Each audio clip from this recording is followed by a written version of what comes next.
Okay, sorry about that. I think we're ready to begin. Hey, no problem, man. I appreciate you giving me your time this evening. Of And course.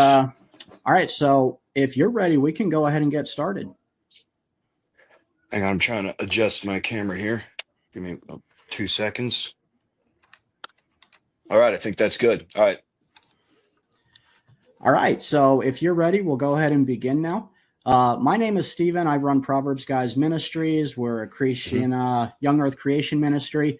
Obviously, being tied to Young Earth Creationism, I'm aware of who Steven Anderson is. You are one of his children, correct? Mm-hmm. Okay. I'm his second oldest son, Isaac. You're the second oldest. All right. How many of the siblings are there total? There are 12 total, 7 boys, 5 girls. 8 still live at home. Were you guys always homeschooled? Yes, none of us have ever been public schooled or private schooled, just homeschooled. Okay. I'm also from a homeschooling family. I'm the middle of 7, so I kind of relate, but you guys have us way outnumbered. So I thought honestly, man, once it's past like 6 kids, I didn't notice a difference. Like 7 kids, 9 kids, 12 kids, you stop noticing at some point. Absolutely. It didn't change the dynamic much after they had like 6 kids to 12. I didn't notice anything. Yeah. Well, all right. So what is that like, man? Like, what is the day-to-day life of being in the Anderson family? What is that like? I mean, so we got up usually pretty early, probably between 6 and 7 a.m. We had chores, breakfast, a lot of chores. Then we do our school. We did a lot of chores every day because usually the older kids, at least when I lived at home, it was basically like me, Solomon, John, and then when I was getting closer to moving out, Miriam and Rebecca helped out more with chores too, but we did the bulk of the chores. We were doing a lot of laundry, dishes, cleaning, taking care of little kids, because obviously little kids don't take care of themselves. So a lot of that kind of stuff. Okay. Our main recreation was just playing outside or reading books. Like I did not see a movie for the first time until I was probably 13 years old or so, 12 or 13. Wow. And that was common for all of you and the siblings? Well, yes and no. We got into movies introduced when I was 13. So John saw his first movie at 11. Miriam would have seen it at 9 and so on, younger and younger. So obviously the other kids didn't wait till they were 13 to see movies. That's just when they got introduced to all of us.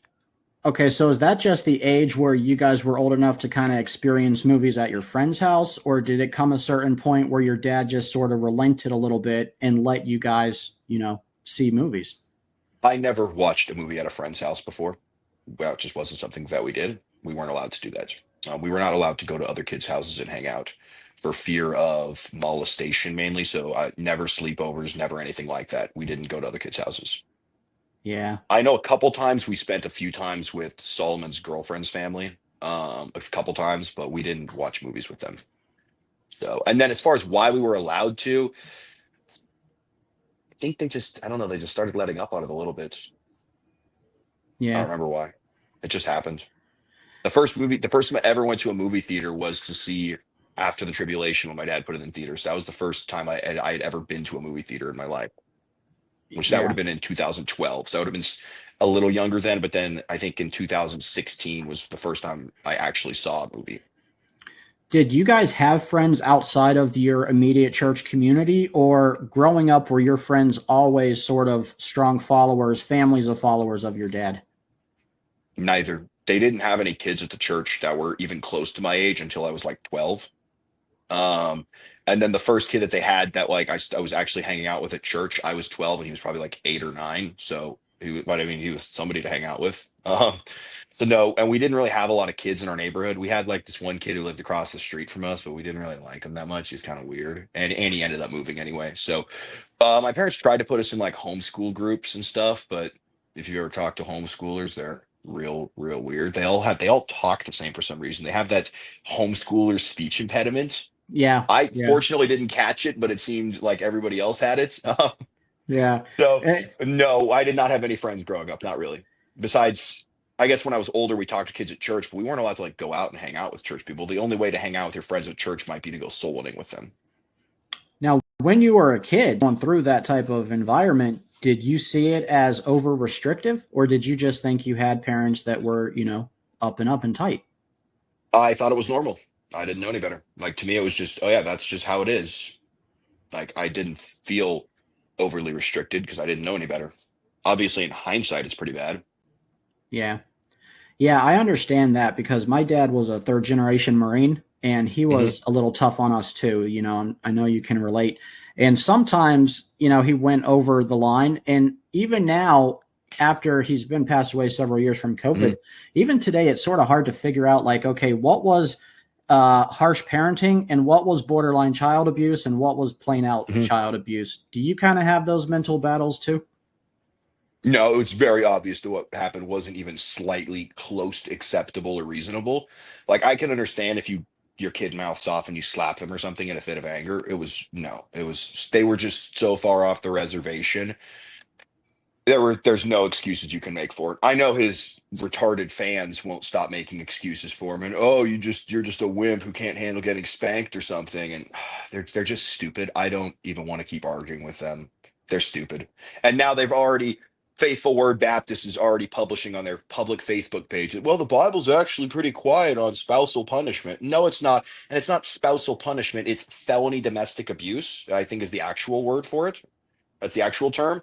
And I love how they ignore the Bible. I want to ask that Jonathan Shelley, what is it? Why he says it's not really a big deal. Hey, coward, he's a spineless wimp who won't condemn it. And I want to ask him this: doesn't the Bible say that we're supposed to obey the laws of the land? Whenever possible. It's illegal, you scumbag. That guy is a spineless wimp, and of course, I mean, he's just a complete loser. He has zero integrity, no backbone. He needs to quit sitting on the fence and decide if he's on the side of right or wrong. And he's casting his lot in with child abusers. He needs to throw Jonah over off the boat pretty quick, or go down with him. My dad, Hmm. they love to keep comparing Bible characters. Yeah, my dad's Jonah. They need to throw us overboard. A lot of them are. I don't know how well you know Matt Powell, but even Matt Powell has recently renounced your dad. I knew Matt Powell. I haven't seen him in several years. I know him and my dad had some sort of falling out. I'm not sure over what though. I know my mom particularly hated his wife. I don't know why. She I hated his wife Frances. Yeah, France. Okay, yeah, yeah, yeah. Well, I know part of the reason he may have fallen out with him was because he went to live with Kent Hovind at Dinosaur Adventureland, where that's actually where I was introduced to Matt Powell for the first time. And your dad hates Kent Hovind. I am slightly disappointed to hear that because I'm not a humongous fan of Kent Hovind. He seems a little out there these days. I'm not a big fan of him. I am disappointed to hear that Matt Powell lives on his weird compound or whatever. I hope he's still not living there. Actually, Matt But Matt went moved away back home several years ago. He's doing like traveling evangelism now. So Matt Powell's ministry is oh, well, doing pretty good. good. Well, either I haven't really seen what he's been up to. I hadn't even heard about him in years. And then I know him and my dad had a falling out. And then obviously I saw his YouTube video and I was glad to see that he was supporting us. And obviously I've had a bunch of people reaching out. I got even Tyler Baker was like messaging me and stuff. Everybody my dad's ever pissed off is messaging me now. So yeah, it's kind of neat actually. If you don't I'm not mind, sure if all of them have the best intentions, but if oh, someone I'm sends me a sure. nice message, I thank them for it. I don't really care who it is. But like my dad had some lady he kicked out of church like probably 15 years ago who's messaging me with support. That's pretty sad. Sad on his side, but good for you. Yeah. Now, I'm sure you've seen like some of the defenses that they're coming out with. It Hmm. seems like they're trying to go with well, of course they're going to push towards you guys are not being totally honest. And now it's kind of funny because it looks like your dad has taken the position that he and your mom are more or less into BDSM, and that's where some of the Yeah. confusion came from. But I No, just there can't was no confusion. There was dude, your no dad is confusion. too tight laced. I can't No, picture no, him no. into anything weird. For the record, they are into that crap. I don't really want to talk about it because it's weird. I don't know if you saw my brother John's video. John gets into it. They are into that, and we would hear them doing that too. It was two very separate things, and we knew because my dad's trying to play it off like we were stupid little kids who just overheard some noises and got confused. Oh, dad's hurting mom, like we're stupid or something. Yeah. He's trying to play us off as just fools, and honestly, he's a complete idiot for even suggesting that because all he's doing is asking us to just talk about it more. But no, we knew what was happening. And his stupid excuse, I remember when he came up with that excuse. He came up with it when I was chewing him out just earlier this year, telling him that he's a deadbeat wife beater or whatever. And then he goes, "Oh, it was actually just a sex thing." He didn't bring that up years ago when I was also confronting him about these things. That wasn't a thing. Back then it was accused of, well, it's my wife, I'm the head of my household. He didn't clear up the confusion that, oh no, that's just how we get down or whatever. Which I'm sure that's how he also gets down. Because like I remember as a child finding, a single ping pong paddle and we didn't own a table tennis set, Yeah, which at the time I didn't understandable. realize that. I mean, you kind of figured out as a kid, like I said, I'm one of 7, so we figured out that Mhm. my parents were into that extracurricular activity at a young age. And you guys, being 12 strong, you probably figured it out even, sooner. I might add too, we lived in a 3-bedroom house. We could hear them at night. More 12 often. kids in a 3-bedroom house? I'm sorry, not 12. It would have been, they moved out of that house in 2020. I'm sorry. It would have either been 10 or 11. I think 11, barely 11, because they moved out towards the end of 2020. So depending on how old Eva is, they may or may not have either 10 or 11 kids living in the house because Oliver's only like 2 something. So he would not have been living there. They got their new house at the end of 2021. Sorry, end of Okay. 2020, right before 2021. I don't remember the exact timeline, but All right. So when it comes to how your parents parent, Mhm. especially in the atheist community, they're pretty much pinning it on this is how all religious people punish their kids. They're pretty much making it a Mhm. problem that's in the church. Is that how you see it? Or do you think your dad is just a Of course special not. case? Is your dad My just dad is a angry? special case. So that's exactly why my dad shouldn't be pastor because he's literally giving atheists on Reddit are talking crap about this is what fundamental Christians look like, or this is they're blaming it on Republicans, even though my dad hasn't voted in like 12 years or something. I think the last time he voted was in 2012. So they're blaming it on Republicans. He doesn't even vote, so he's not a Republican or a Democrat. They're blaming it on Christians, they're blaming it on fundamentalism, they're blaming it on religion in general. Well, that's stupid. Unless you're a Muslim, no religion condones beating women. I think Islam is the only one that I know of that just openly says, yeah, you can beat your women. The Bible says no such thing. I think my dad must be like reading the NIV like on the side or something because it says to treat your wife like your own flesh, but the NIV says that I beat my body and make it my slave. So I think my Yeah. dad's been he might have been like dabbling in those false versions, like he's like reading them on the side or something and getting the wrong idea because nothing in the KJV condones this. Quite the contrary. Yeah. Right. Yeah. But And okay, and he's such a huge figure in the independent fundamental mhm, Baptist community. Like, how does he, and he's such a stickler for doctrine, how does yep, he then reconcile making doctrine that's not found in the King James Bible? I don't know. He's a fraud. I don't know what to tell you. Like he teaches things that aren't in the Bible. He's a hypocrite. And I might add, from the pulpit, if you listen to his old sermons on on marriage and spanking, he makes it very clear what he thinks is and isn't an appropriate level of punishment for kids. By his own sermons, he has abused his children horribly so. Now, more recently, he's moved the goalpost to as long as I don't break their bones. Like, wow, dude, that's great. I mean, you can also waterboard people without breaking their bones. Waterboarding doesn't really do any physical damage at all. But I mean, or are we going to say waterboarding? They didn't waterboard us, to be fair, but waterboarding is still abuse, even if it doesn't break bones.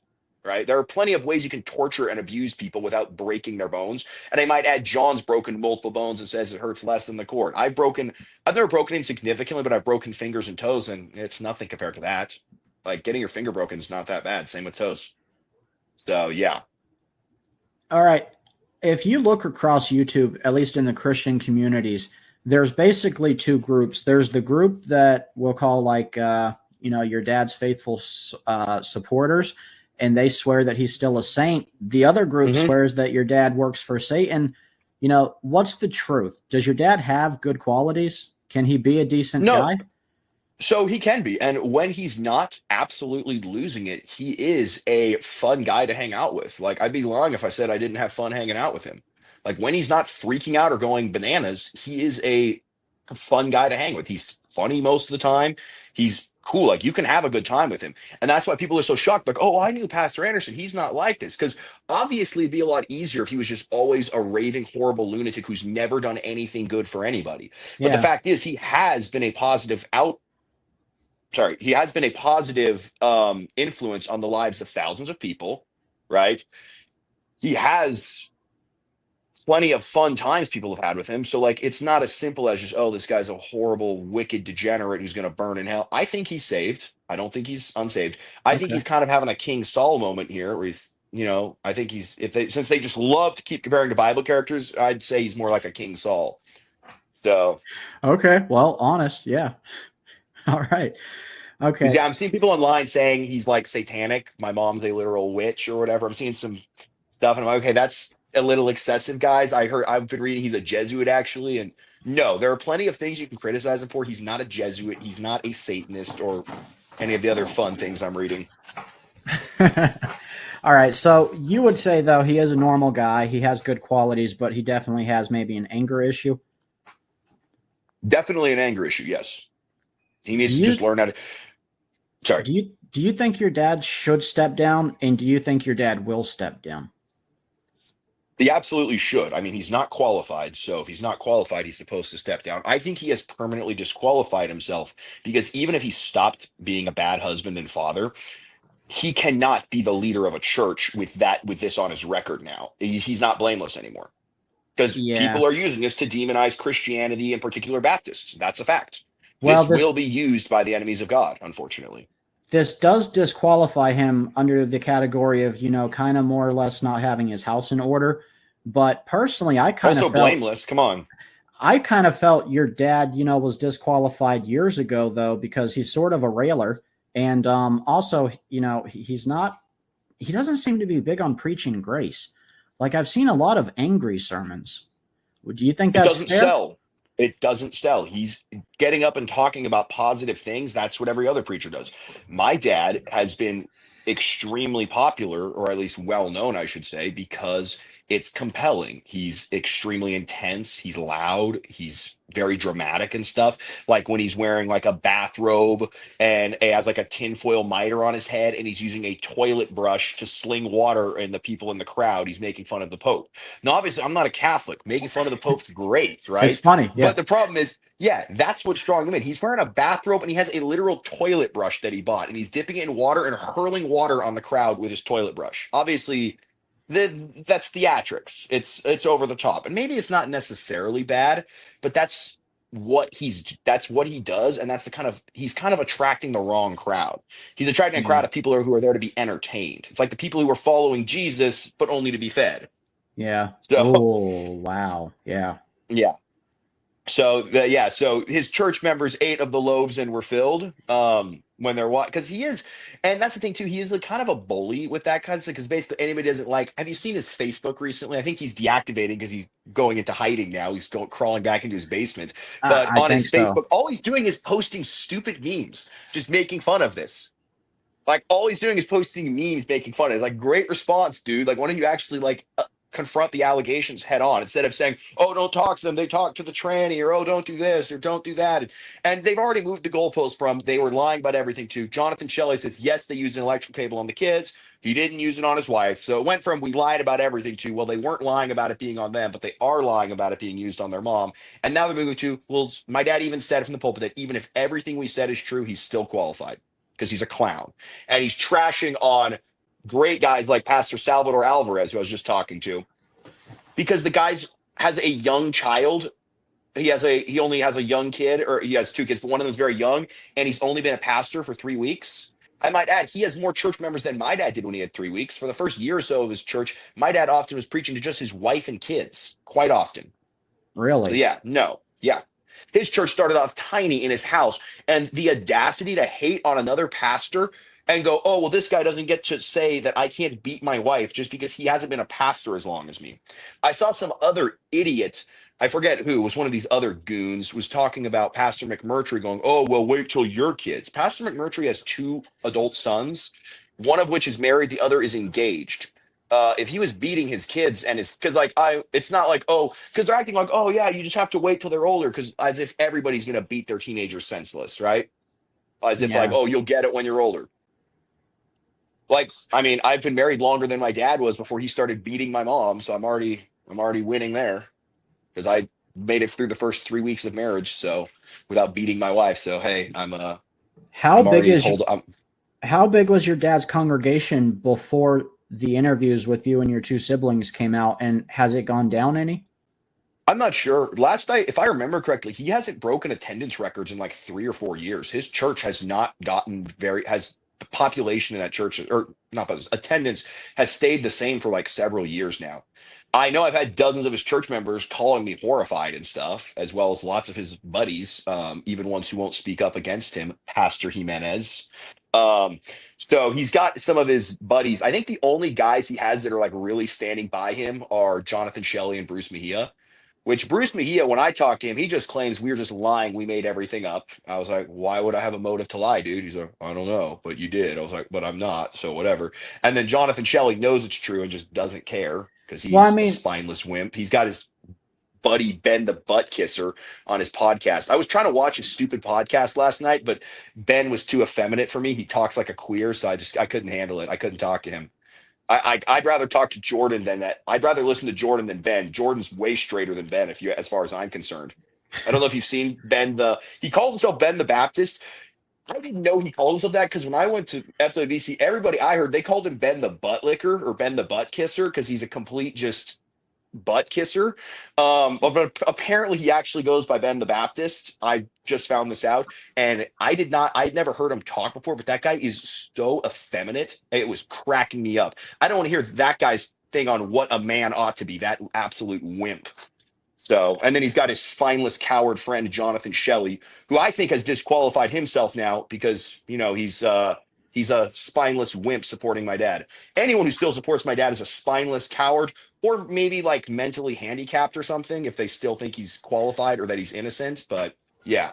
and what would you guys gain from doing these interviews? Because I'm sure you're not getting rich off of it, and I'm pretty Yep. sure your siblings have lost significant others. Like, what would you guys gain from lying? And I even asked you, is your dad a total turd? And you said no, he's got good Right. qualities.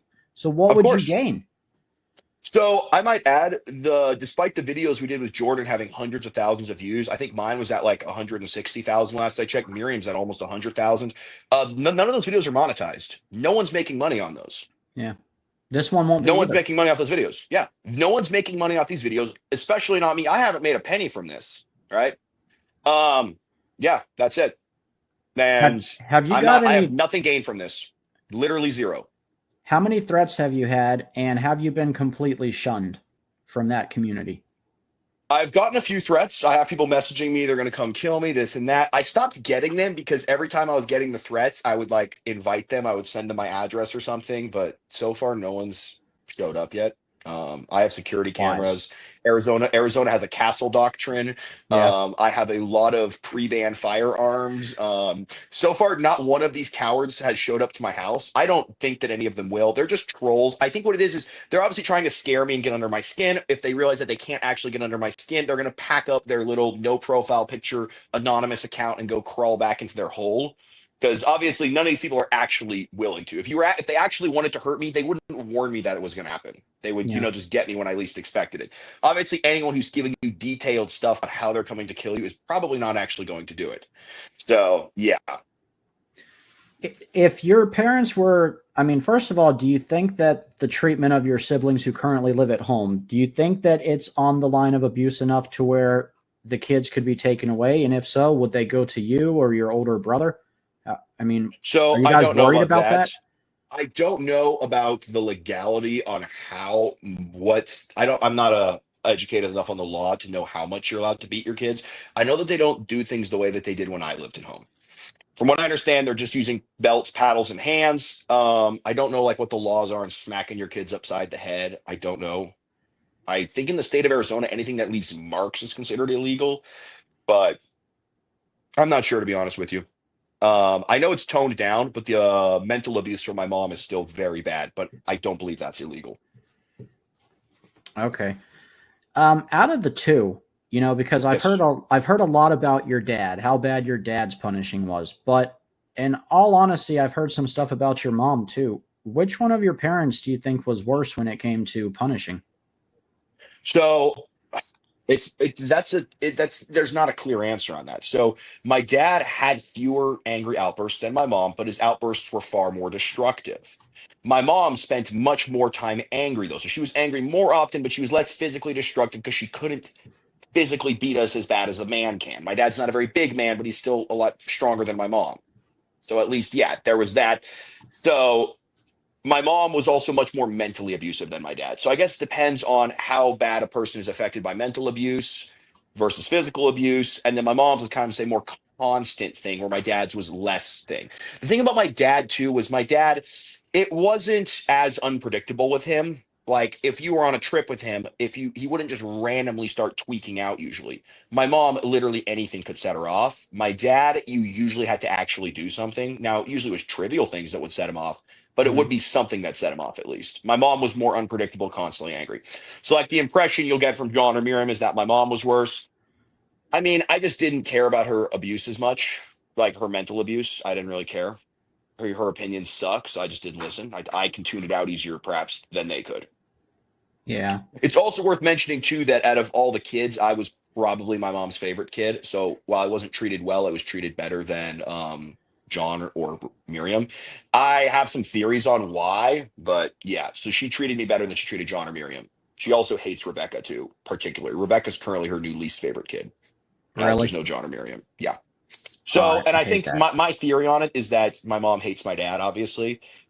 I don't look like my dad. I don't talk like my dad. I don't look like I'm even related to him. I look nothing like him. I have almost basically nothing in common with him besides maybe being a loudmouth.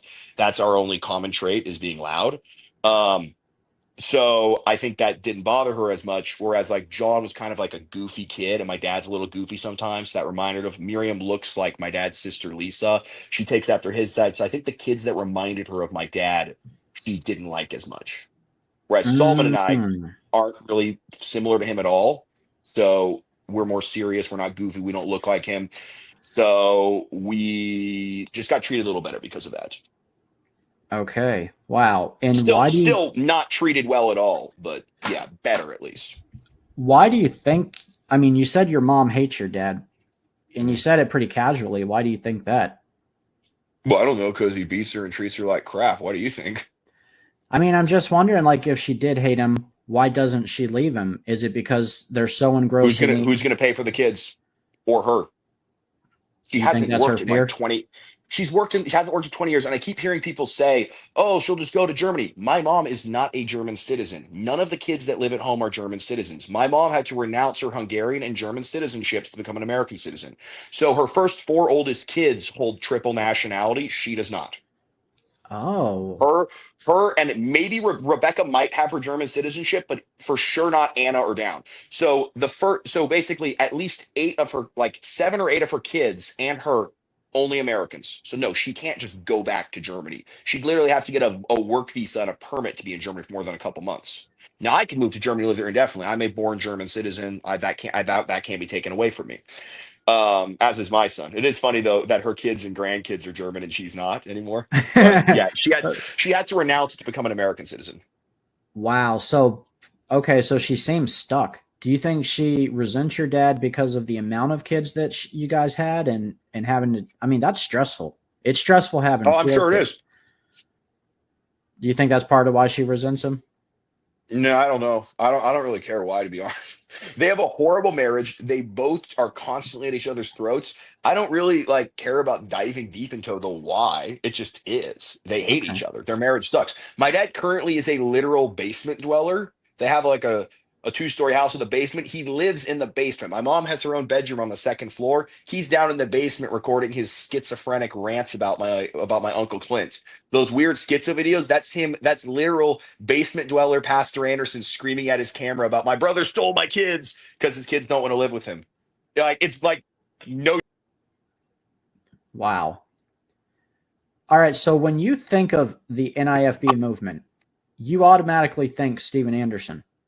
What do you think all this Of means? course. What do you think all this means for the NIFB? I think the NIFB is a stupid thing. I thought the entire point of being an independent Baptist is being independent. By saying old IFB, new IFB, they are literally creating a thing guys are in, these guys are out. They're literally creating their own denomination, and it's not independent. How is it independent? You know what I mean? Like, what's Yeah, independent honestly. about the new IFB? Because if they're literally going, and now there's going to be guys like Pastor Salvador Alvarez, Pastor Jason Robinson, I think Pastor Tommy McMurtry already left, but any pastors, probably Pastor Burzens too, is about to get booted. They're then going to get kicked from their movement, and guys that are still friends with them are not going to be on my dad's buddy list or whatever, anyone who still hangs out with them. So they're literally, there's nothing, they need to take the I out of it. It's just the new fundamentalist Baptist. There's no independent. They're not independent at all. Because they're literally going, oh, this pastor's an old IFB pastor. Oh, I go to a new IFB church, and my buddy goes to the old IFB church. Then they're not independent. Why can't you just be Baptist? I go to my Baptist church, you go to yours. But I think their new IFB is stupid. All right. So is there any pastor or elder that your dad submits to or would take the advice of? Someone who, if they did say you should step down, he would listen? Probably Pastor Jimenez. I think that's probably like the one guy, because my dad considers himself better than all the other pastors because he's been doing it longer. Pastor Jimenez, I think, started shortly after my dad. They're very close in age. They've both been doing it for a while. And Pastor Jimenez has a pretty big church too, because he finds it easy to mock guys like Pastor Robinson, Pastor McMurtry, Pastor Salvador Alvarez. So because he's a bully and she goes, oh, my church is bigger than yours. So well, I guess Joel Osteen's a better pastor than you, right, buddy? Because he has a bigger church than you too, doesn't he? If we're just going off of raw numbers, or just I've been pastoring longer than you, because he's going Salvador who, because he's just he's an idiot.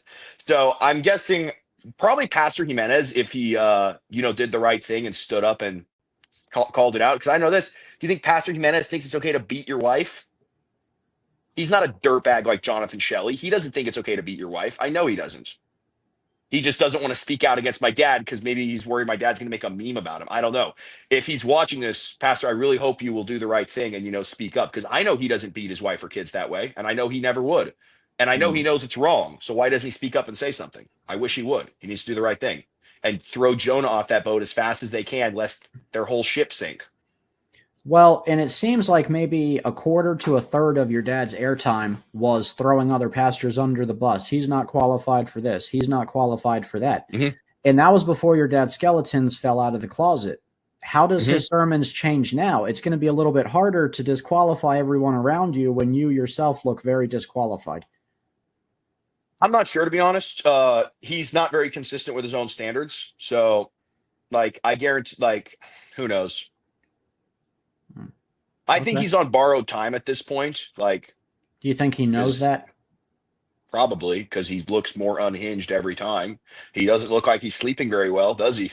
Every video I see of him, he looks worse. And now he's already deactivating, getting off social media and stuff because he probably can't take the heat or whatever. Someone probably commented. Because I know on his Facebook posts, they look like there's resounding support because he is blocking everybody. He's deleting comments and blocking. And for future reference, any of my Facebook posts, I don't delete any comments. You leave a hate comment, I will leave it up so everybody can see what a real piece of work you are.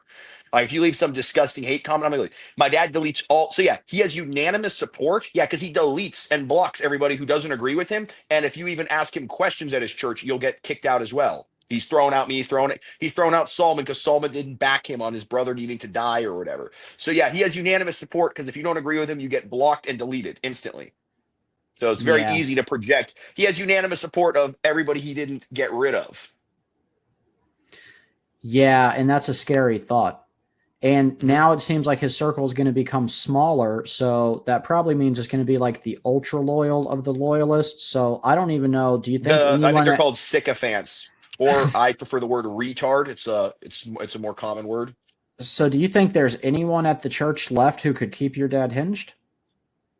Probably not. He's surrounded by yes men. I almost feel sorry for my dad because he doesn't have any friends. All he has is yes men who are using him. Okay. He's got his goons like Corbin Russell, Chris Segura, Ramon Ventura, Raymond Cooper, Anselm. He's got a bunch of stupid goons who back him up implicitly. And Chris Segura knows what I'm saying is true because I told him this crap almost 3 years ago when I ran into him at a jiu-jitsu tournament. He knows this isn't some news story. I wasn't talking to a transvestite then, was I, Chris? I was talking to you, and he just made excuses. He knew it was all true. He didn't claim I was exaggerating or embellishing. He just goes, oh, well, my dad was worse. It's like, well, I didn't say your dad should be a pastor, buddy, did I? So no, he's got his stupid goons. He's got that Corbin Russell, Which Corbin Russell, here's what you know about him. If you've ever seen the back of his head is completely flat.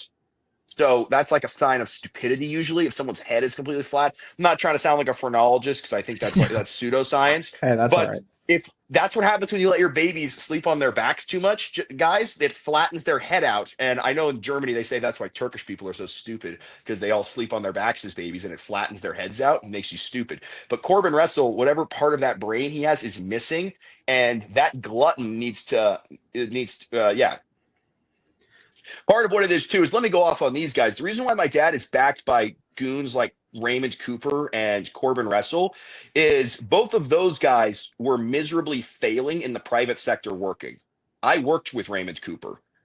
I was 15. He was, I think, either 21 or 22. Guess what we were doing? We were digging ditches for minimum wage. And the guy we were working for wouldn't even employ Raymond full time to dig ditches for minimum wage. These guys are not well qualified to work in the private sector. My dad actually made good money on his own. I remember Corbin Russell was borrowing money from my dad and stuff when he was earlier in the church. He had to borrow money from my dad. So these guys, my dad pays them more than they would earn working a regular job, basically. So if my dad's church collapsed somehow and Corbin Russell and Raymond had to get jobs, they would be losing a lot of money. Because if I remember correctly, they both were just like grunt workers. They were just like laborers. They were just blue collar grunts without any like particular skills that would, make them be able to support large families.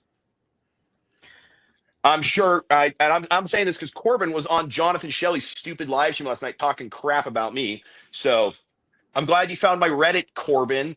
He's talking about, Isaac promotes steroids on Reddit. No, I don't promote steroids on Reddit. And you're morbidly obese. I don't want to take your health advice, you clown. He's over here. He should know that obesity shortens your lifespan on average by more than being a chain smoker. Literally being a chain smoker will have less effect on your life expectancy than being obese, Corbin. So no, I'm glad you're stalking me and you trawled my Reddit and found me on a steroid subreddit, you absolute buffoon. All right, so your dad, I mean, whether you love him or hate him, a lot of Christians have been influenced by his teachings, some good, some bad. How do you go through now and cipher out what Steven Anderson doctrine was good biblical doctrine and what was just crazy Steven Anderson doctrine? Read your Bible.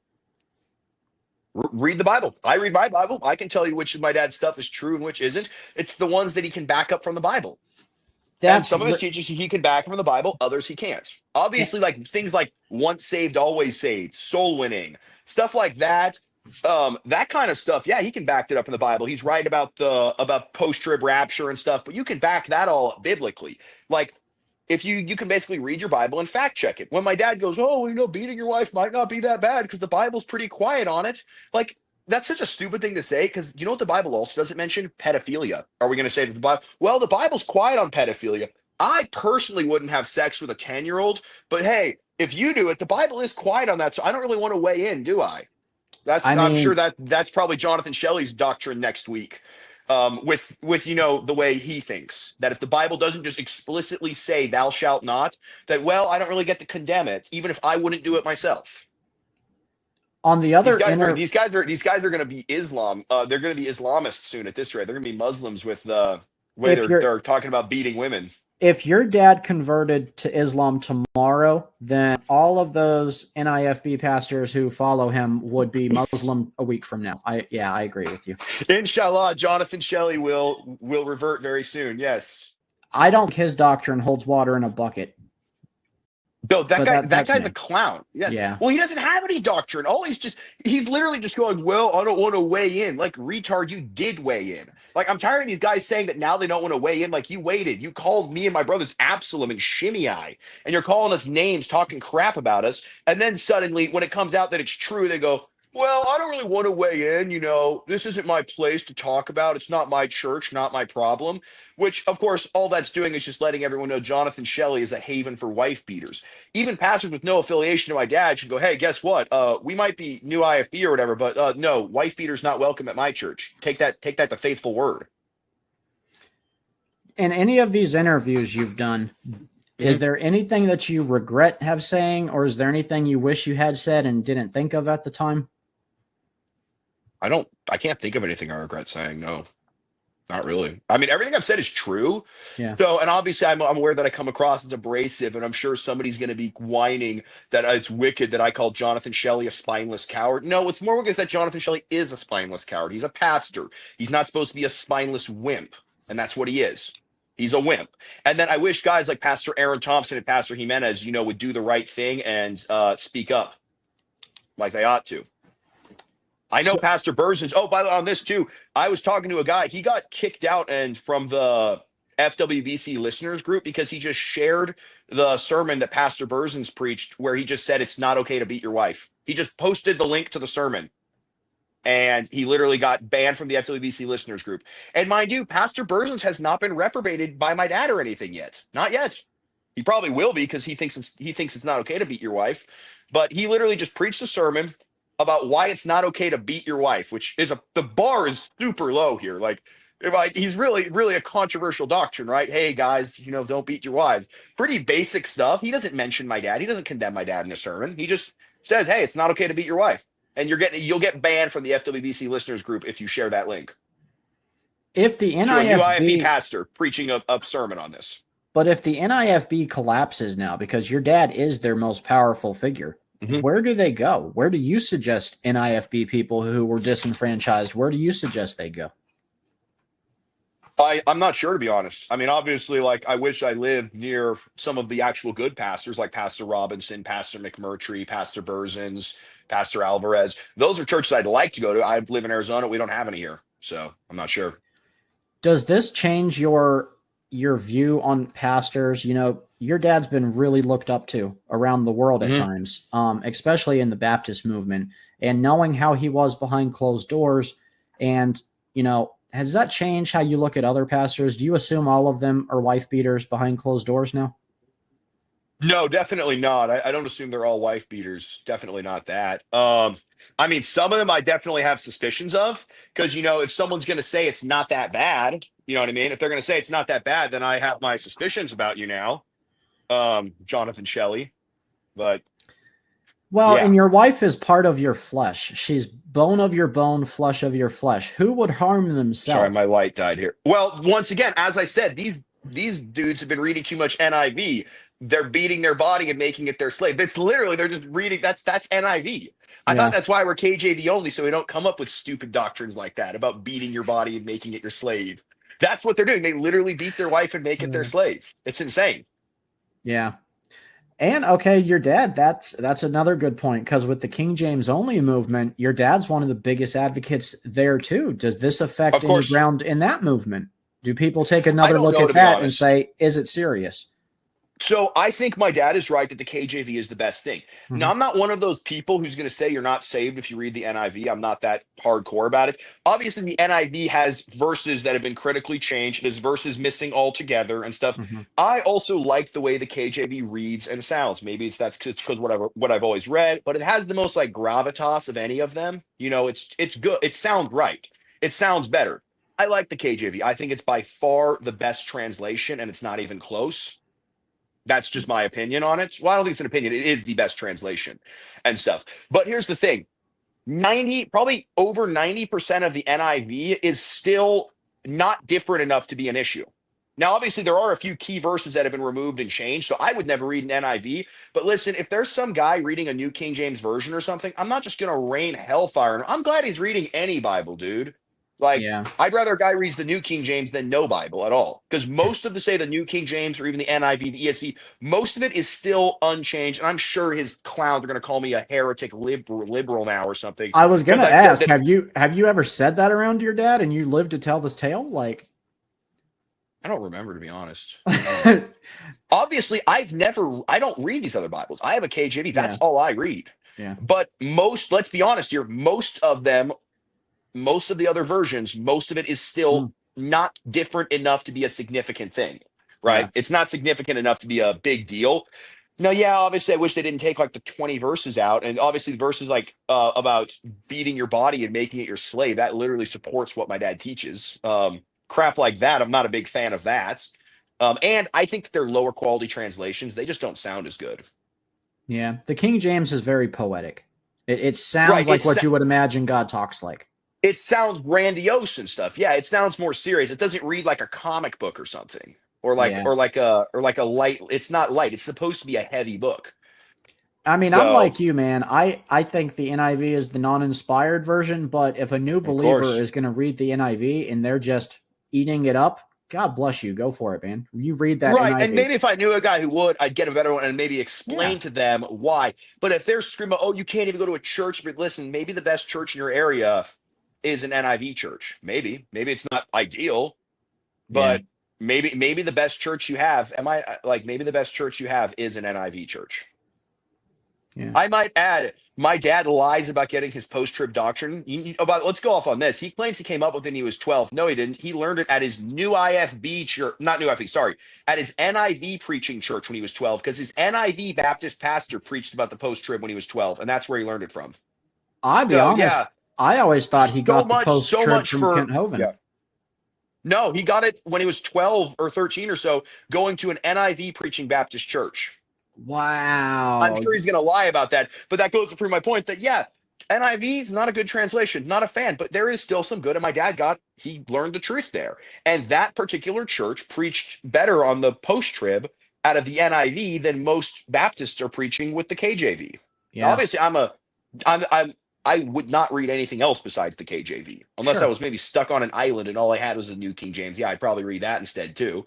Um, but besides that, I would always read the KJV. That's all I read. That's all I do. Um, but they are a little too dogmatic about it. I remember my dad was so pissed because the Babylon Bee made an article about him. Pastor Anderson goes back to the KJV to help like understand context of the original Greek or something. And my dad was so pissed, but it's like, dude, it's a joke. It's satire. If they actually thought that, it wouldn't be on there. Like the very fact that it's on there means that that's not actually true. And But that's he was so mad publicity. about that. He cannot take a joke at all. Like he loves to dish it, but as soon as the Babylon Bee, like he was years later whining about the Babylon Bee making fun of him, which obviously it's hilarious. It's like, hey, Pastor Anderson goes back to the KJV or whatever when preaching in Greek. It's a joke, but he can't take a joke, unfortunately. Yeah. It seems like he would kind of be the type that can't take a difference of opinion and doctrine either. Like, is that Yep. dangerous Yep. sharing a different doctrine in his church? Oh, absolutely. Well, I mean, it depends on the doctrine. Like, if you just disagree with him on something, he's probably not going to freak out. But he doesn't like he has to be right about everything. So yeah, he does not tolerate disagreement well of like people who don't agree with him. He gets like really worked up about it. Like I remember, I think he said it was blasphemous because Solomon said King David is basically just like Andrew Tate, as they're both just degenerates or whatever. Because they was making fun of. And my dad's like, I was like, no, because we don't worship King David, dude. Like it's Yeah. obviously he was just a stupid like, in terms of being just a wretched womanizer or whatever. So Everything considered, Isaac, do you feel like you had a good childhood? I mean, I'm I sure there mean, were great times, but did you and your siblings have good times together? I definitely had good times with my siblings, yes. So, and I don't, I don't want to go back to my childhood ever, not even for a day. So, not, it Yeah. wasn't good in that sense. Like my life is so much better now. Obviously, the way my life currently is, I mean, I have a house. I have a place to live. I own my car. I own my own motorcycle. Right. I have a good job. I have a wife. I have a healthy son. I'm healthy. Everything's going well for me in life. So obviously I'm better off than a lot of people who weren't abused, but I can only imagine how much better things would have been if I had a proper upbringing. Because shortly after I was 18, like literally matter a couple days after I was 18, I was living on my own. I had no car. I had a dirt bike and maybe a few $100s to my name. So, had I had a chance to, like maybe live at home with my parents till I could save up and just go straight to buying a house or something, not waste money paying rent and crap, go straight to buying a house. Things could have probably turned out a lot better for me if I'd had good parents. Yeah. I It mean, it I would have seems that way. definitely had a lot more money than I do now because I wouldn't have to move out sooner. Because when you move out right at 18 with basically no money to your name, it's not great. Yeah, it's a struggle IKEA to get on was your feet. I was a yeah big IKEA customer, bought everything there. Still do IKEA. I love IKEA. Hey man, you just have to assemble it yourself, but no big deal. Yeah, I remember when I first moved out. The day I moved out, I had to assemble my IKEA bed. I was probably up till 3 or 4 in the morning building it because the problem was the mattress came from IKEA and it was like rolled up in like a roll, and like the air had been vacuumed out, so it was really Yeah. small. So I Yeah. couldn't. But the mattress, I was in a small room, so once I opened the mattress, it would take up the whole room. So I couldn't open the mattress till I built the whole bed. It was a queen size, so I probably spent like 5 hours building this bed. I was up till like 3 in the morning building this bed, and then I unrolled my mattress and just collapsed. That's a good story, man. It That's was fun, cool. and yeah. It was pretty bad though, having to take a motorcycle to work and stuff, because I didn't like it would be pretty. I moved out in like February, so it was very cold in the morning still. So the wind would be whipping, my fingers would be getting numb and stuff. It was yeah, it was interesting because it's hard to go to the grocery store and like buy milk when you're on a dirt bike, Yeah. because Yeah. there's not a lot of cargo capacity. I've upgraded to a actual motorcycle now, but yeah, I Yeah. regret With the selling that dirt bike though. saddlebags, That thing was fun. hopefully. Yeah. No, I don't have saddlebags. I have like a tank bag. Mm. But or I can also have a backpack now too. I don't use my motorcycle now for hauling stuff though. I use it for just for fun, really. Because if my wife has the car, I can go to the gym or do something. Because we had two cars, but some idiot totaled my car back in February of this year. So Mm. down to just my wife's car.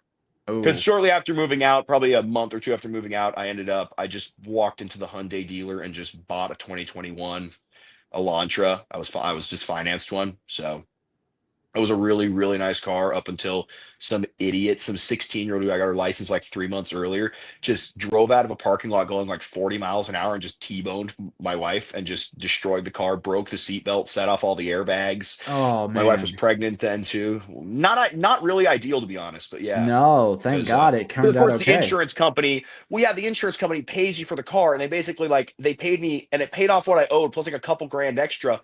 And in hindsight, I was like, I should have leased this thing, because if I leased it, I would have like I think I did the math, and had I leased it after the 3 years when it happened, after 3 years, I would have had no car, just like I do now, but I would have paid like 6 grand less in things, yeah, because the cars depreciate, and it's like, well, but if you keep it long enough, yeah, but then some idiot will just total it. So yeah, True. but I do own our other car just outright. But if I ever get another car, I'm probably going to lease one, because yeah, they depreciate, and you never know when some random fool will just destroy it. Man. Hey, how many of But your siblings are out of the house and how many still live at home? 4 are out, 8 still at home. Miriam is currently a fugitive. My dad keeps putting out his stupid threats. Anybody helping Miriam will be prosecuted to the fullest extent of the law. He's retarded. He doesn't know what the law is. Aiding and abetting a runaway child is only illegal if the child was not in danger. Research that, clown. You can look this up. Not you, obviously. My dad called him a clown. You can research this. Aiding a fugitive is only illegal if the fugitive wasn't in danger. So if Miriam has a great home life, no danger whatsoever, and then she wants to run away and I'm helping her, I am breaking the law. If she is in danger, it is completely legal to help her. So yeah. No, you're not Well, going to get her GoFundMe shut down, retard. and to me, that's the saddest part because, she is still technically a minor. I know she's 17, but it looks like your Yep. dad's going out of his way to ruin her relationships and try to take away any security she has. He's failing. He's failing. Don't worry. That's, He's but failed that's his daughter. Like, how could he do that? That's my because he's a question. horrible person. The good news is God's has been against him every step of the way. My dad just cannot stop stepping on rakes on this with this situation. Basically every step of the way, things have gone as horribly for him as possible, and like Miriam, things just keep getting better for Miriam. He's trying to make sure she's isolated, alone. All she's getting is getting more support than ever. Had he not made his stupid video about Clint Anderson stole my daughter, Miriam wouldn't have a GoFundMe that's already pushing $11,000 for her as soon as she turns 18. And my dad can't That, stop that, because it will be given to her on her 18th birthday. He can't touch that money, and he can't get the GoFundMe shut down. So great job. I hope he makes more schizo basement videos, because he makes, oh, Clint Anderson, he's in his basement screaming about Clint Anderson stole my daughter or whatever. Well, guess what? I might add too. I was talking to my Uncle Clint. That guy's been getting quite a lot of support. He's had a few of my dad's retard trolls going after him, but he's also been getting a huge outpouring of supportive messages as well. So once again, my dad just cannot stop stepping on rakes. I don't think he's as popular as he thinks he is. And currently, Miriam's GoFundMe is at like $11,000. It's been up for less than a week. Amen, So man. yeah.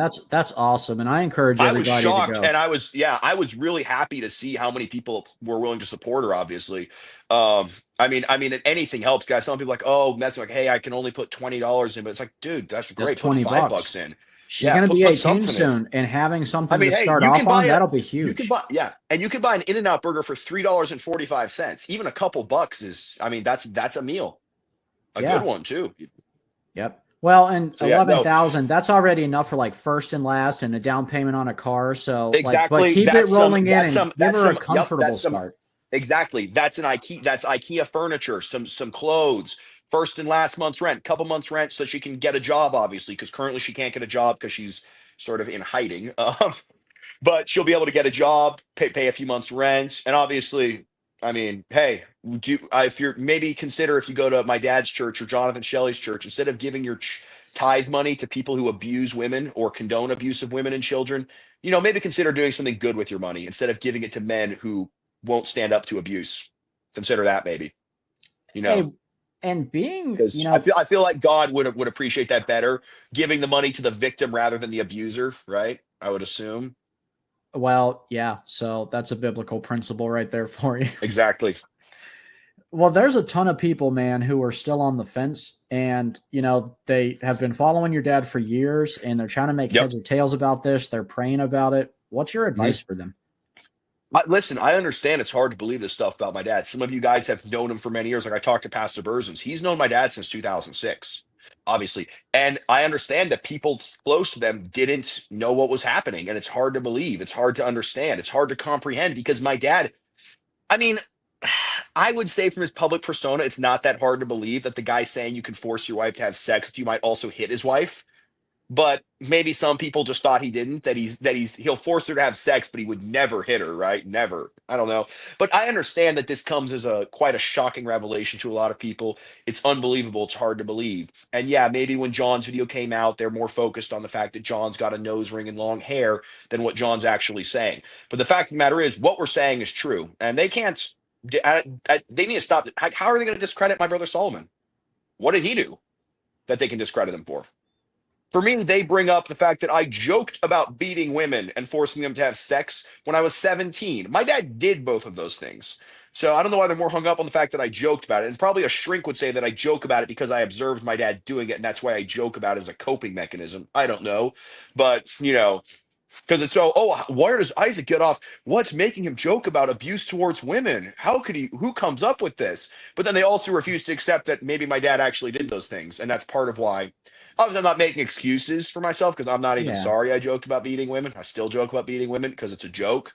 I don't know why people are more hung up about joking about it than actually doing it. So So for you, that's not about just the haha of telling in a domestic violence joke. It's the fact of like preserving freedom of speech and spitting on political correctness. Is that more or less right? I don't know. Maybe I just joke about it because it's funny. Okay. All right. Hey, you know what? Different strokes for different folks. Personally, I hate political correctness. Well, yeah. Well, I mean, there's no fun in it because jokes by nature have to be controversial. They have to be. Hmm. That's why stereotyping jokes and jokes about women, jokes about disabled people, jokes about other races, these are the most popular genres of jokes because you have to be making fun of something. You have to be making fun of something. And if you're making fun of something, well, that thing might be offended by you making fun of it and stuff. So obviously they sound a little bad. And obviously when you print out our jokes on a piece of paper and go, look what he's saying about women here, it obviously looks really Obviously, bad. It's everything out of on paper looks context, though. worse. Yeah, everything on Of paper course. looks worse. Obviously, yeah, obviously print it out. Like if you print out some of the things, or they went through my Twitter and they found every facetious troll thing I'm doing where I'm like, I hope you go to I'm telling people like, oh, you belong in a concentration camp. And they're like, this is Isaac Anderson. He believes that this guy belongs in a concentration camp because he's Indian or something. Like, oh no, I don't. I was just trolling him. Um, I mean, I'm sure they will. I also had some other guy who goes, Isaac, are you on drugs? I said, yes, I am a walking pharmacy. And he's like, I'm going to screenshot that. I was like, okay, dude, whatever. Like, I don't like, yeah. Obviously, you can cherry pick every time I've That trolled people or said, or just been a little over the top. I'm not actually like that, obviously. Well, that was passed around, but what also was passed around is from your guys' interviews, I guess there were allegations about how you guys were punished. And apparently your mom had been keeping a blog for many years. So people went through the blog and started collecting, in her own Oh, words, she's validating. sanitizing that blog. Yep, Well, she's it's too deleting late stuff right and now. left. I mean, people have got pictures with you guys having bruises on your legs. Like, Yep. it's pretty damning. Oh, I know. So my parents were really stupid, I think. I think that they thought that they would I think they thought none of their kids would speak out. So yeah, they don't mind posting pictures of their kids with black eyes, bruises, all kinds of other. They're honestly, I really wish they were smarter. And you can also see too on their kids. Um, Most of my siblings did this. I'm like probably one of the only ones that didn't. Picking themselves, picking their faces till they bleed, picking their hands till they bleed. And you can see that in the pictures on the blog, or you see my siblings in real life. Like my little brothers, they have these like things on their faces, and they'll just pick themselves till they bleed, which I looked into. That's usually a sign of abuse. I Yeah. mean, obviously. So A their kids nervous pick tick. themselves till yeah, it's a weird tick and stuff. And which I think my parents attempted to beat nervous ticks out of us, which usually only makes the nervous tick worse. Like I remember John had this thing where he like twitch sometimes, and every time he would do it, my mom would just hit him upside the head. She'd go, "Oh, what, you think I'm gonna slap you? I'm gonna slap you," and then she'd slap him upside the head. If he like, because my mom would be like gesturing with her arm, and John would flinch or something because he thought she was gonna hit him. So then she would get mad and hit him instead, Yeah, which that's only made definitely it not worse, helpful. obviously. Yeah, That exactly. Like, oh, you thought I was gonna hit you? Oh, God, well, I better do it then. How is it I they think she can claimed be John was doing it for attention or something. how is it they can be like these pillars of the Christian community and someone that people look up to on how to govern a family, and then behind closed doors just be total disasters? Honestly, I don't know. All I know is what I've personally seen and observed, and then I've seen how they act outside of it. I don't know how they can switch it that easily and never like let it slip in front of their church people, really. It's honestly impressive. All I know is, and of course, I mean, we have four witnesses, and my dad, I think in his newest schizophrenic sermon, was talking about, oh, I've got witnesses too. No, you don't. You don't have witnesses because you don't have witnesses because they didn't live with you. Like, oh, he's got witnesses. Some guy who came to his house and said they didn't beat their kids when I was there. That's great. That's not a witness. Like I went shooting this morning with a guy. Okay, that guy's a witness that from the hours between 9 a.m. and 12 p.m. I didn't murder anybody today. He didn't see me after that. He can't be a witness that I didn't. So no, all the people who are witnesses for my dad, no, they're only witnesses for when they were there. They Yeah. didn't live with him. I lived with him. And obviously, it's just pissing me off seeing he has witnesses that say it didn't happen when I literally physically received, observed, like it absolutely happened.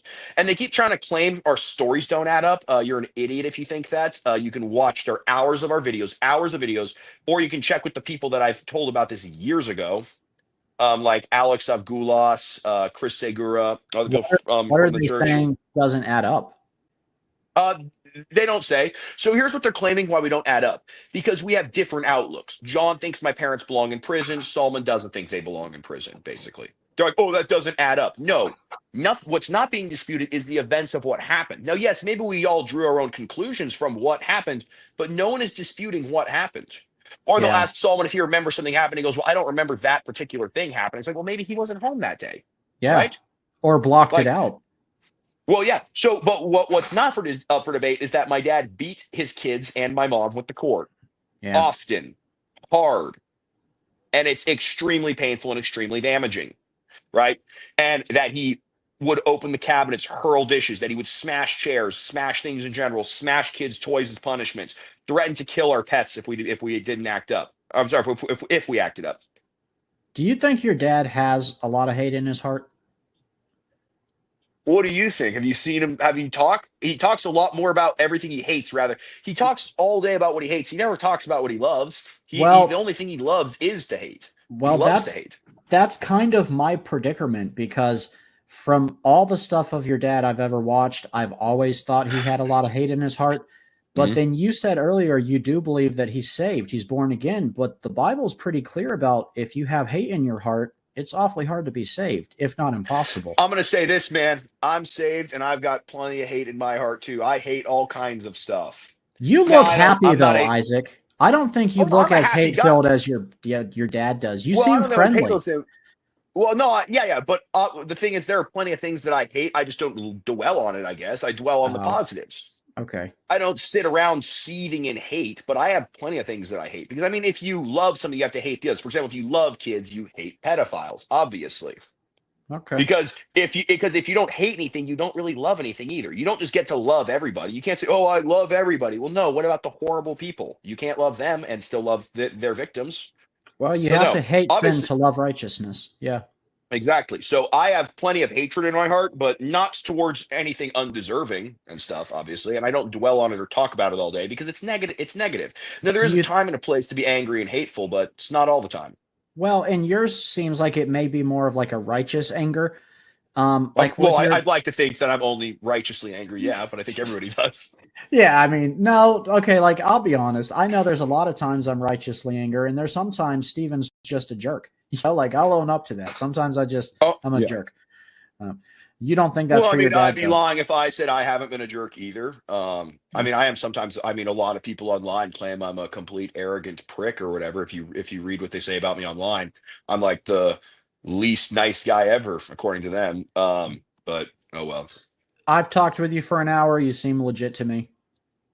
Yeah, well, I mean, and you can even ask my brothers, ask John or Solomon if they've ever seen me fly off the handle and get angry at anybody for any reason. Obviously, I've been angry. I've been angry many times, but I never start yelling or cussing or losing it when I get mad. I talk loudly because I'm like hearing impaired. I'm about half deaf, but I'm not talking loudly because I'm angry. I just talk loudly because it's hard unless I like consciously try to talk quieter. I just talk really loudly because I'm half deaf. Yeah. Um, but I'm not an angry person in that sense. Like I don't yell or scream when I get mad. If I get mad, I just deal with it. Because yelling and screaming, no one takes you seriously when you're yelling and carrying on about something the way my dad does. It's hard to take somebody seriously when they're acting like an angry child. That's what little toddlers do. They start screaming. That's what my baby does when something makes him unhappy. He just starts screaming until we stop. That's not how adults and grown men are supposed to behave. All right. So Well, and it's arguable that no one knows the NIFB more than you and your siblings because your dad, again, like if anyone says there's someone more known in the NIFB movement more than your dad, they're lying. So you knowing the NIFB, is there anything your dad could do at this point to be restored, to come out of this unscathed? I don't know. I mean, because the problem is he has probably at least a couple hundred church members left who don't care if he beats his wife publicly from the pulpit. They would still say, well, it's his house and he's the man of the house.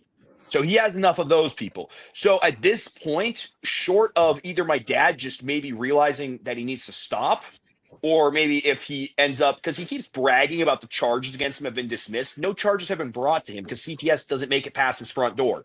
CPS has never interviewed me or my siblings. He's a liar. I was actually just at his house for his most recent visit. They brought in your typical CPS agent, ugly fat woman. She's talking to my mom sitting on the couch that's 2 feet from the front door.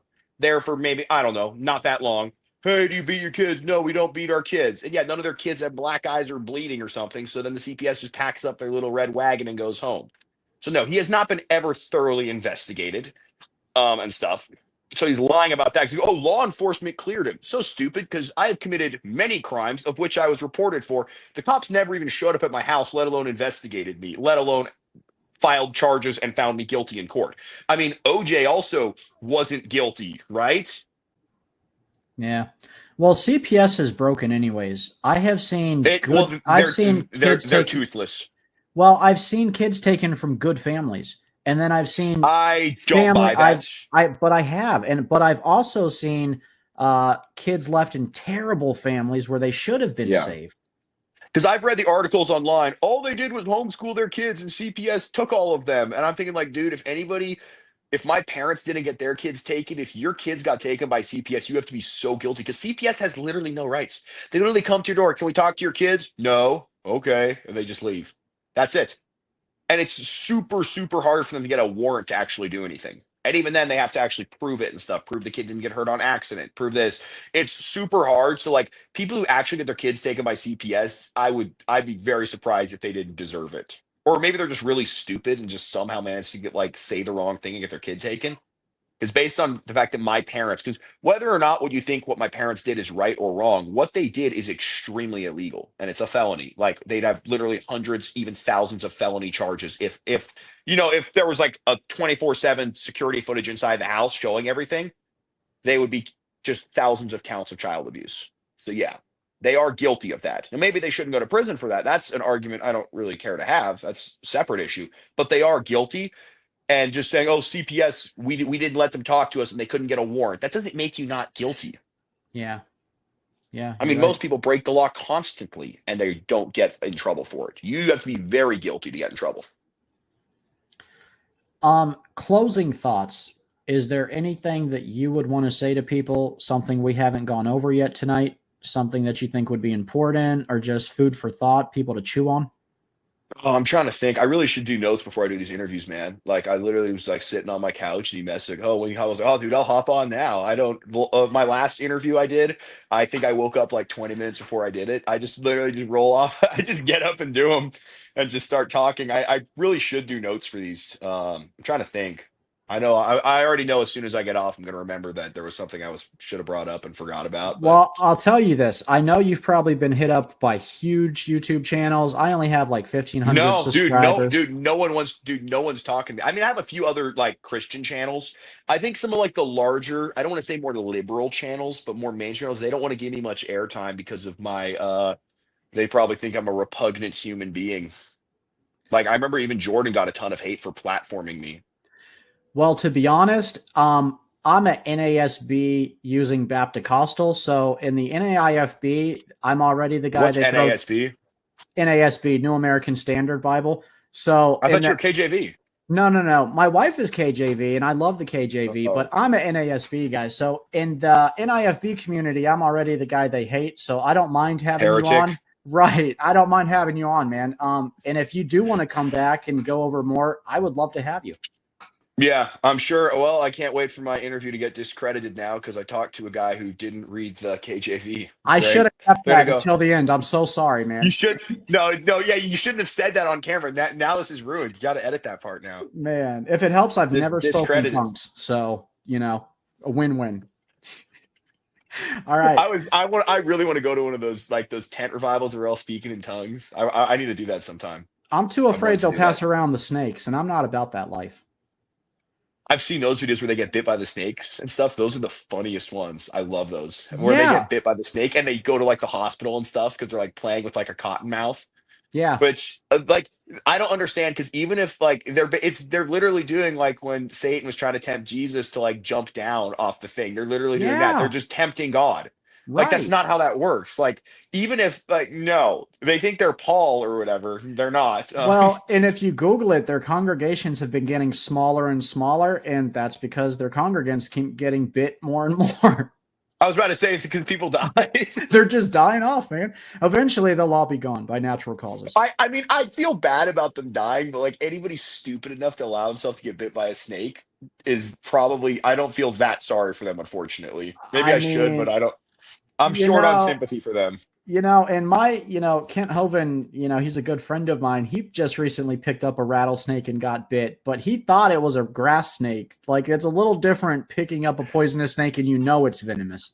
Yeah. So the problem with that is you don't really want to play with any snakes because getting bit by any snake is really bad because they usually have dirty teeth. Like if you get bit by a boa or a python, you're probably still going to get some gross infection from it because you're going to it's going to put.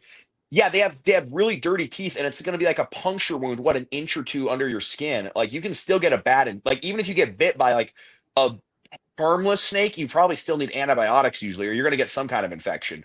I don't want to play with snakes at all. I've played with a few that are like domesticated. They're fun, but I'm not picking up snakes in the wild. I think I played with a king snake I found before in the wild, but I wouldn't do that now because you don't want to get bit.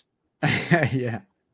But yeah. Well, man, I'm gonna wrap this up. And again, you have me on Messenger. And if you ever want to, we do shows like 6 nights a week. If you ever want to drop by and hang out, come by, subscribe to us so you know how to find us. And if you ever want to do another interview, interviews talk about positive stuff with me. No one wants to talk about positive stuff. I want to talk about good stuff. Dude, if you want to come back on sometime this week or next week, I would love to do just positive stuff. I'd actually like to find out like what's going on in your personal life. Like, what's that look like? How have you conquered? Motorcycles, scuba diving, guns, jujitsu, homemade explosives. Basically, I'm pretty fun stuff, actually. Yeah. Dude, why don't you come back and we'll talk about that stuff? Maybe. Yeah. Maybe so. Sometime. All right, man. Well, I appreciate you coming. And this was a good interview. Yeah. I appreciate it. Yeah, it's been fun. All right, man. I'm gonna go get some dinner now. Talk to you later. All right. God bless, brother.